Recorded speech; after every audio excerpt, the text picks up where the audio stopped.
Marco. ഞാൻ പറയൂല, നീ പറ. എന്ത് പറയാനാ, നല്ല എക്സ്പെക്ടേഷനോടെ പോയത്. എക്സ്പെക്ടേഷൻ ഞാൻ ഭയങ്കര സാറ്റിസ്ഫൈഡ്, ഭയങ്കരമായിട്ട്. തുടക്കം പോലെ അവസാനം വരെ ലാഗ് എന്നൊന്നും പറഞ്ഞാൽ അത്ര ലാഗൊന്നും ഇല്ല കേട്ടോ.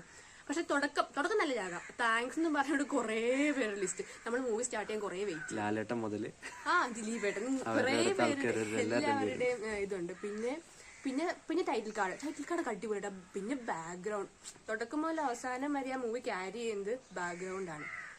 പിന്നെ നമ്മള് കാണാൻ പോകുന്നെന്താ, വയലൻസ്. ഞാൻ ഉണ്ണിയേട്ടൻ ഷോ കാണാൻ വേണ്ടി പോയത്.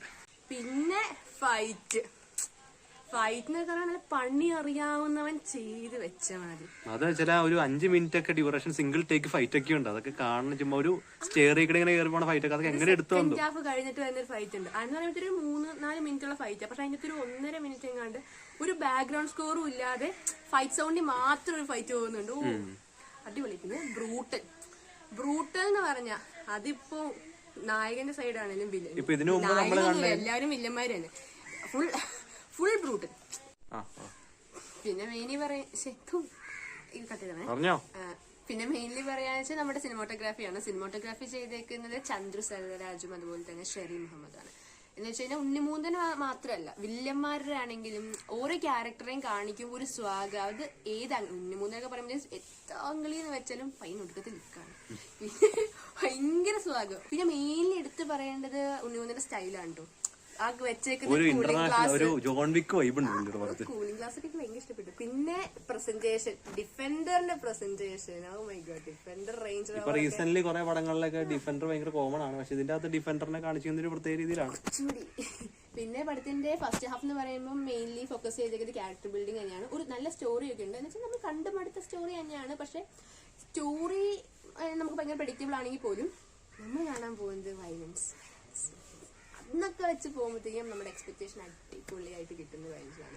പിന്നെ ജഗദീഷ് സാറിന്റെ ക്യാരക്ടർ വെച്ച് പറയുമ്പോഴത്തേക്കും പക്ക എന്ന് വെച്ച് കഴിഞ്ഞാൽ ചില സമയത്ത് നമുക്ക് തോന്നും കുറച്ച് ജഗദീഷ് സാറിന്റെ ക്യാരക്ടർ വന്നിട്ടും കുറച്ച് നമുക്ക് അത്രയ്ക്ക് പറ്റില്ല എന്ന് തോന്നിയാലും പുള്ളി നല്ല രീതിയിൽ അത് കൊണ്ടുപോയിട്ടുണ്ട്. നല്ല സ്വാഗൊക്കെ വെച്ചിട്ട് നന്നായിട്ട് തന്നെ ചെയ്തിട്ടുണ്ട്. പിന്നെ സിദ്ദിഖിക്ക അതടിപൊളി.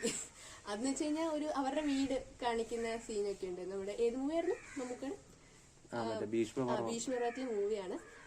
വീട്. അപ്പം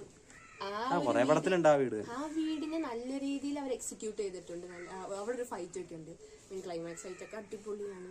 ക്ലൈമാക്സ് ഫൈറ്റിന്റെ അതൊരു ഒരു വെപ്പൺ എടുക്കുന്നുണ്ടല്ലോ, ആ വെപ്പൺ അതൊക്കെ തിയേറ്റർ വാച്ചാട്ട്. മൂവി പക്കാ തിയേറ്റർ വാച്ചാന്ന് വെച്ചാൽ അത്യാവശ്യം നമ്മുടെ ഫ്രണ്ട്സ് ഒക്കെ ആയിട്ട് പോയിട്ട് അടിപൊളിയായിട്ട് പിള്ളേര് സെറ്റ് പോയിട്ട് അടിച്ചു വിളിക്കാൻ പറ്റിയൊരു പടമാണ്. പിന്നെ ഫാമിലി ആയിട്ട് പോകാൻ പറ്റുമെന്ന് ചോദിച്ചാൽ മെയിൻ ആയിട്ട് പറയണം, ഇങ്ങനെ കുറെ കണ്ടുകൊണ്ട് നമുക്ക് അതൊരു വയലൻസ് ആയിട്ടോ അങ്ങനെയൊന്നും തോന്നില്ല. പക്ഷെ എനിക്ക് ഈ ഒരു പ്രഗ്നന്റ് ലേഡീസിന് അതുപോലെ തന്നെ കുറച്ച് പെട്ടെന്ന് ഷോരെ കണ്ടു കഴിഞ്ഞാൽ തലറിഞ്ഞ ആൾക്കാരാണെങ്കിൽ അവരെക്കൊണ്ടൊന്നും പോവാതിരിക്കുന്നത് പടം ഷുവർ 80+ ആണ്. നല്ല വയലൻസ് ആണ് പടത്തിന്റെ അത്. പക്ഷെ എന്നെ സംബന്ധിച്ച് നോക്കുകയാണെങ്കിൽ ഞാൻ എക്സ്പെക്ട് ഈ രീതിയിലുള്ള പടങ്ങളൊക്കെ നമ്മൾ എക്സ്പെക്ട് ചെയ്ത് പോവുകയാണെങ്കിൽ നമുക്ക് വലിയ പ്രശ്നം ഉണ്ടാവില്ല.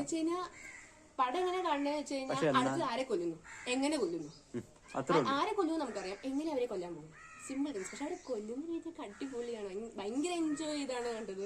ആൾക്കാരെ എങ്ങനെ കൊല്ലുന്നു, ഇങ്ങനെ തലയൊക്കെ തല്ലി പൊട്ടിക്കുക.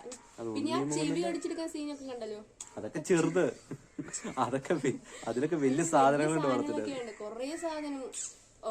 വില്ലന്മാര് ബ്രൂട്ടലോ നമ്മുടെ ഉണ്ണേട്ടനാണെങ്കിൽ പകുതി സമയത്ത് സൈക്കോ.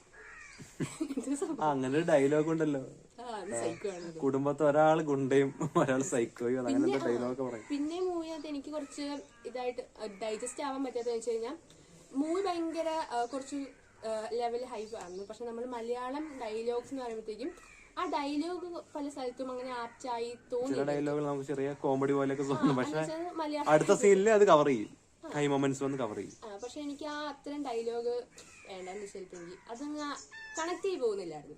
കോമഡി ആയി പോയായിരുന്നു ചില സമയത്ത് ഭയങ്കര ചിരിയായിരുന്നു. പിന്നെന്താ വെച്ചാൽ ചില സമയത്ത് എന്ന് പറയുമ്പോഴത്തേക്കും വയലൻസ് കാണിക്കാൻ കുറച്ച് കൂടുതൽ വയലൻസ് ചെയ്യണമല്ലോ എന്ന് കാണിക്കാൻ വേണ്ടി കുറച്ച് സാധനമൊക്കെ ഇട്ട് കൊടുത്തിട്ടുണ്ട്. അത് ഇച്ചിരി കോമഡി ആയിരുന്നു. എന്ന് വെച്ചാൽ നമുക്കങ്ങ് കുഴപ്പമില്ല. പക്ഷെ നമ്മൾ മൂവി കണ്ട് അത് ഒരു വയലൻസ് കാണാൻ പോവാണെങ്കിൽ നമുക്കത് ഷുവർലി കിട്ടും. ഞാനൊക്കെ ഭയങ്കര സാറ്റിസ്ഫൈഡ് ആണ് കേട്ടോ. ഞാനിപ്പോ കണ്ടതിൽ വെച്ചിട്ട് കുറെ റീസെന്റ് തിയേറ്ററിൽ പോയി കണ്ടതിൽ വെച്ച് നല്ലൊരു തിയേറ്റർ എക്സ്പീരിയൻസ് ആയിരുന്നു. തിയേറ്റർ എക്സ്പീരിയൻസ് എന്റെ തിയേറ്റർ എക്സ്പീരിയൻസിൽ മാക്സിമം നല്ല അടിപൊളി തിയേറ്റർ എക്സ്പീരിയൻസ് തന്ന ഒരു മൂവി തന്നെയാണ്. അപ്പൊ അത്രയാണ് മാർക്കോയുടെ വിശേഷങ്ങൾ. അപ്പൊ എല്ലാവരും എല്ലാവരും തിയേറ്ററിൽ തന്നെ പോയി കാണുക, എക്സ്പീരിയൻസ് ചെയ്യുക. പോകാതിരിക്കുക. അതെ, pregnant ladies നെ കുട്ടികളായിട്ട് പോവാ. കൊണ്ടുപോകാതിരിക്കുക. അത്യാവശ്യം ബ്രൂട്ടലാണ്. നല്ല രീതിയിൽ ബ്രൂട്ടൽ പടമാണ്. ബ്രൂട്ടിൽ കാണാൻ ആഗ്രഹിക്കുന്നവരാണെങ്കിൽ എന്തായാലും പോയി കാണാം. പിന്നെ ഈ നമ്മുടെ ബാക്ക്ഗ്രൗണ്ട് സ്കോർ ഒക്കെ അതും എന്ന് വെച്ച് കഴിഞ്ഞാൽ നല്ല ക്രൗഡിൻ കുക്കിഡ് മീറ്റ് എന്നൊക്കെ പറയുന്നത് നല്ല ക്രൗഡിന്റെ കൂടെ ഇരുന്ന് എൻജോയ് ചെയ്യാൻ പറ്റിയ പടമാണ്.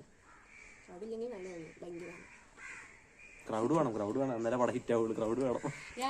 എന്തായാലും ഇതൊരു 1000 crore ഒക്കെ അടിച്ചു കഴിഞ്ഞാൽ ഇപ്പൊ ക്രിസ്മസും കൂടെയാണ് വരാൻ പോകുന്നത്. ക്രിസ്മസിന് എല്ലാവർക്കും അടിപൊളിയായിട്ട് തിയേറ്ററിൽ പോയി കാണാൻ പറ്റിയ ഒരു പടമാണ്. അപ്പൊ അത്രയ്ക്കുള്ള മാർക്കോയുടെ വിശേഷങ്ങൾ. All the best for the Marco. ഉണ്ണിയേട്ട great fan of your work. Thank you. Tata.